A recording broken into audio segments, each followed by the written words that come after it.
Bom dia! Vamos dar continuidade aos nossos devocionais. Estamos compartilhando o livro de Atos e hoje, no capítulo 27, a partir do verso 1. A viagem de Paulo para Roma. Quando ficou decidido que navegaríamos para a Itália, Paulo e alguns outros presos foram entregues a um centurião chamado Júlio, que pertencia ao regime imperial. Embarcamos num navio de Adramítio, que estava de partida para alguns lugares da província da Ásia, e saímos ao mar, estando conosco Aristarco, um macedônio de Tessalônica. No dia seguinte, ancoramos em Sidom, e Júlio, no gesto de bondade para com Paulo, permitiu-lhe que fosse ao encontro dos seus amigos, para que estes suprissem as suas necessidades. Quando partimos de lá, passamos ao norte de Chipre, porque os ventos nos eram contrários. Tendo atravessado o mar aberto ao longo da Cilícia e da Panfilha, ancoramos em Mirra, na Lícia. Ali, o centurião encontrou um navio alexandrino que estava de partida para a Itália e nele nos fez embarcar. Navegamos vagarosamente por muitos dias e tivemos dificuldades para chegar a Quinido. Não sendo possível prosseguir em nossa rota devido aos ventos contrários, navegamos ao sul de Creta, defronte de Salmona. Costeamos a ilha com dificuldade e chegamos a um lugar chamado Bons Portos, perto da cidade de Lazéia. Tínhamos perdido muito tempo e agora a navegação se tornara perigosa, pois já havia passado o jejum. Por isso Paulo os advertiu: Senhores, vejo que a nossa viagem será desastrosa e acarretará grande prejuízo para o navio, para a carga e também para a nossa vida. Mas o centurião, em vez de ouvir o que Paulo falava, seguiu o conselho do piloto e do dono do navio. Visto que o porto não era próprio para passar o inverno, a maioria decidiu que deveríamos continuar navegando, com a esperança de alcançar a Fenícia e ali passar o inverno. Este era um porto de Creta que dava para o sudoeste e noroeste. Amém? Essa passagem vai nos falar sobre a turbulenta viagem de Paulo, nessa viagem marítima que ele fez para Roma, como prisioneiro, destacando a decisão de navegar, mesmo com o mau tempo.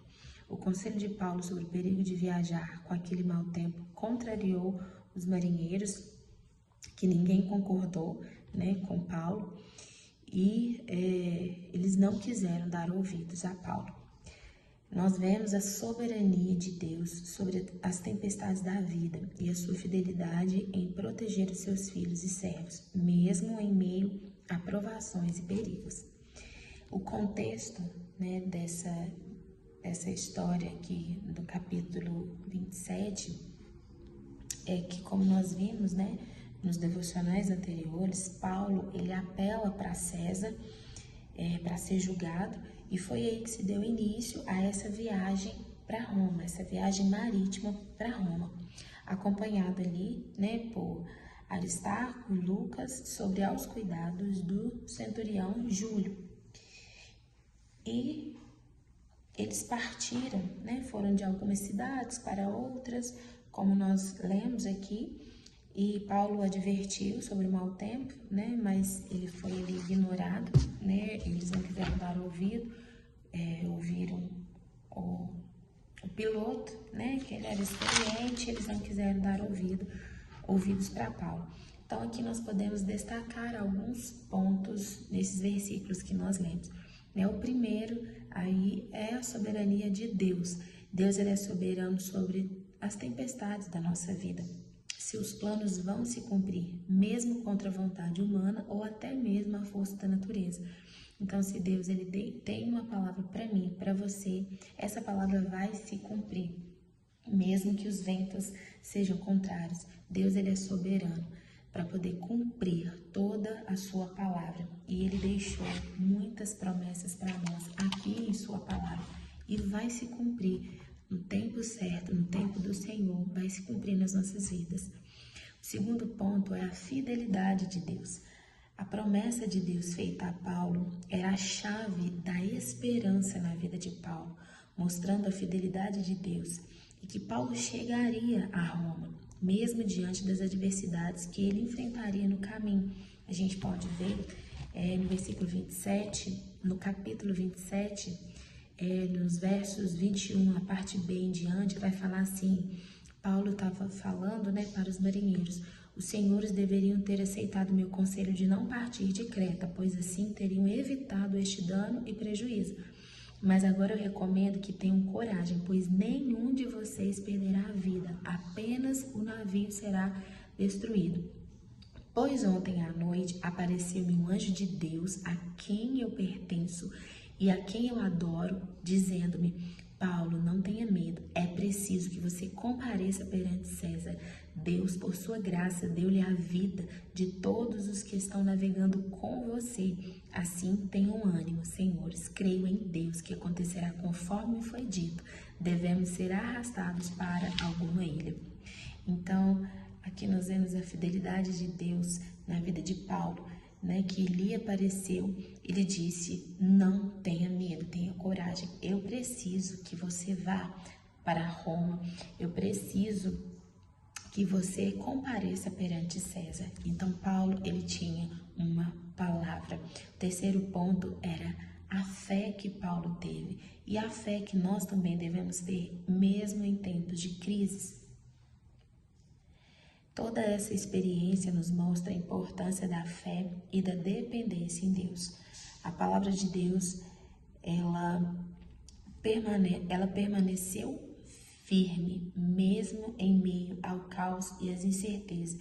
Ela permaneceu aqui, nessa passagem na vida de Paulo, ela permanece também na nossa vida. Ela permanece firme. Amém? E Paulo, ele não duvidou em nenhum momento que se cumpriria. Ele agiu por fé. Que a gente não possa duvidar das palavras, das promessas que Deus, ele fale a nossa vida, que ele fale ao nosso coração, que ele fale através da tua palavra. Que nós tenhamos fé e depender do Senhor, mesmo em tempos de crise. E o último ponto é que Paulo, ele tinha certeza da presença de Deus. A presença de Deus, ela foi indispensável naquele navio, porque ele não salvou somente Paulo, mas salvou também todos aqueles que estavam com ele. Deus poupou tanto a vida de Paulo quanto a vida daqueles que estavam ali com Paulo, naquele navio. Havia uma promessa sobre a vida de Paulo, E quando essa promessa se cumpre na vida dele, aqueles que estão ao seu redor também são beneficiados. As promessas de Deus vão se cumprir na minha vida, na sua vida. E a nossa família, os nossos vizinhos, as pessoas que a gente trabalha, enfim, as pessoas que a gente convive na igreja, que a gente tem comunhão, vão ser também abençoadas quando a palavra do Senhor se cumprir na nossa vida. Em nome de Jesus. Amém? Deus abençoe.